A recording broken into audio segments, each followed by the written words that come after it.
Tous les ans, nos collègues des Années-Lumière décernent le prix de scientifique de l'année de Radio-Canada à un chercheur canadien pour souligner l'excellence de son travail. Pour l'année 2002, leur choix s'est porté sur Louis Taillefer, un physicien des matériaux. C'est un homme fasciné par la matière. Il l'explore, la transforme, en crée littéralement de nouveaux états. Sa passion, la supraconductivité. Son moteur, l'imagination, la créativité. Je me considère comme un explorateur de la matière au niveau de l'extrêmement petit. Une bonne analogie, c'est l'explorateur de l'espace, l'astrophysicien ou l'astronome qui étudie l'univers, l'extrêmement grand, les galaxies, les planètes. Bien, nous, c'est la même chose, en fait. On se promène dans un univers, nous autres aussi. On essaie de découvrir des objets inconnus, des comportements nouveaux, mais on fait cette exploration-là au niveau atomique, dans la matière, au niveau très, très microscopique là, de l'infiniment petit. Louis Taillefer est physicien des matériaux. Il a été nommé scientifique de l'année par Radio-Canada pour le travail exceptionnel qu'il a accompli en recherche fondamentale. Mais également parce qu'il a co-signé un article dans la revue Nature où il remet en cause une loi de la physique des solides vieille de 150 ans. Sa spécialité, c'est la recherche sur les supraconducteurs, des matériaux qui exploitent l'extraordinaire polyvalence d'un des fondements de la matière, l'électron. L'acteur principal pour nous, c'est pas la planète, par exemple, ou l'étoile, c'est l'électron. Puis cet électron-là, on le suit, on l'étudie, en particulier dans les situations où il interagit fortement avec d'autres électrons. Puis c'est tout le comportement collectif, coopératif, qui donne lieu à une richesse, mais infinie, dans la matière.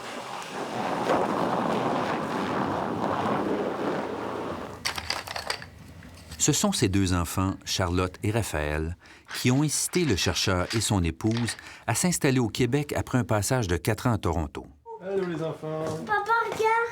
J'en ai fait beaucoup! Wow! Super!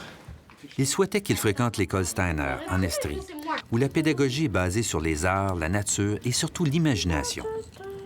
Manquer d'imagination, c'est d'ailleurs un reproche que Louis Taillefer a longtemps fait à l'enseignement de la physique. Comme ça, après. On enseignait une matière qui pour moi, était morte, en fait. Une matière où tout était réglé, les formules, les lois, c'est tout ça. Puis on veut transmettre cet édifice qui était quand même très impressionnant, mais c'est très sec pour un jeune. Pourquoi est-ce que j'étudierais la loi d'un plan incliné, un truc qui roule, une toupie? C'est pas... Et puis je pense que comme beaucoup de jeunes, je ne trouvais pas ça particulièrement intéressant, la façon dont c'était enseigné. Indécis, il a débuté ses études universitaires en génie minier, puis a continué en géophysique, avant de faire un choix définitif. Ce sera la physique.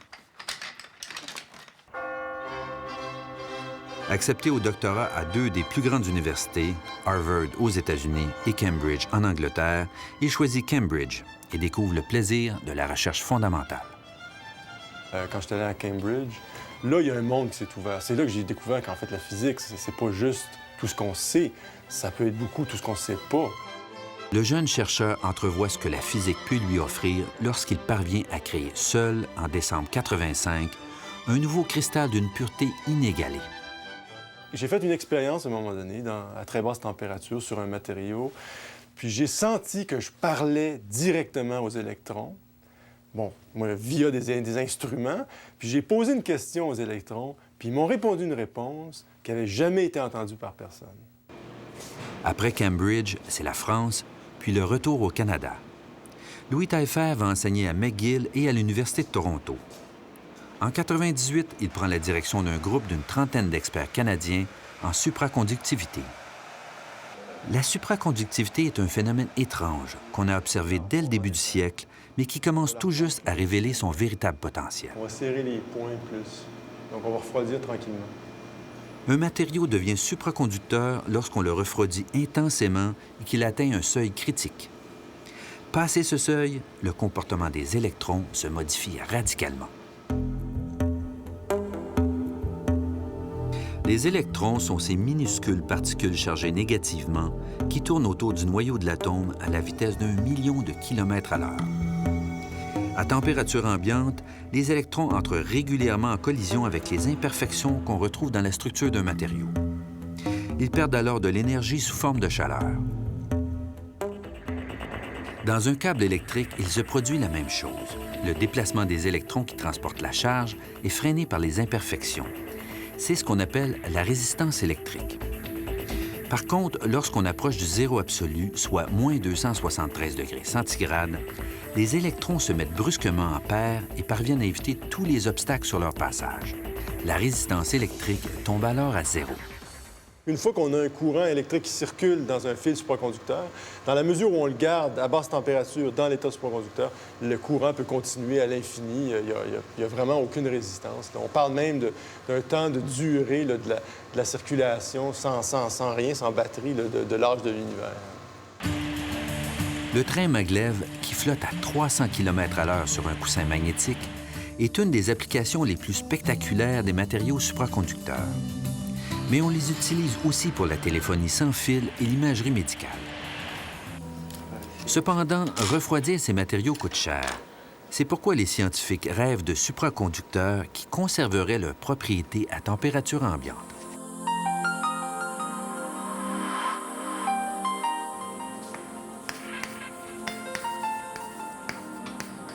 C'est en travaillant d'abord au tableau noir, à partir des éléments existants, que les chercheurs parviennent à repousser la barrière du froid. Ils ajoutent ou retranchent des atomes, essaient différentes combinaisons, puis, à l'aide d'appareils sophistiqués, construisent de nouveaux matériaux. C'est ainsi qu'on a gagné plus d'une centaine de degrés. Aujourd'hui, une structure de cuprate comme celle-ci, qui est un agencement de 5 atomes différents, est supraconductive à moins 150 degrés centigrades. Et Louis Taillefer est convaincu qu'on peut faire encore beaucoup mieux. Notre domaine, je dirais, est vraiment propulsé en avant par la découverte des matériaux. Donc, c'est un élément essentiel, c'est simplement la synthèse de nouveaux matériaux. Puis j'aime bien le mot alchimiste, effectivement. Je pense que les chimistes ou les scientifiques des matériaux de nos jours, c'est des alchimistes des temps modernes qui jouent avec tous les ingrédients qu'ils ont pour essayer de trouver, pas de l'or, mais essayer de trouver le composé qui va avoir les propriétés électroniques qu'on veut, qui sont nouvelles, même souvent des choses qu'on n'a même pas imaginées. En créant des supraconducteurs à température ambiante, on pourra éventuellement exploiter un des phénomènes physiques les plus fascinants, la lévitation. On recouvre d'abord d'azote liquide les pastilles de matériaux supraconducteurs installées au fond de ce petit véhicule. Puis, on le dépose sur un rail aimanté. Deux forces fondamentales de la matière vont s'opposer.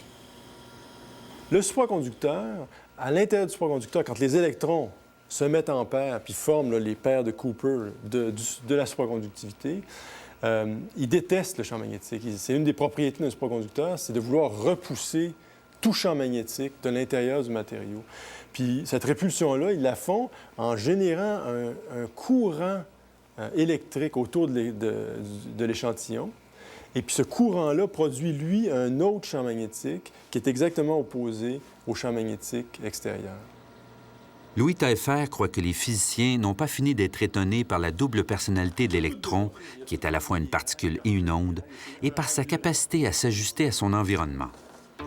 Dans l'article de Nature qu'il a signé l'an dernier, il démontre d'ailleurs que dans certaines conditions, les électrons peuvent littéralement se séparer en deux.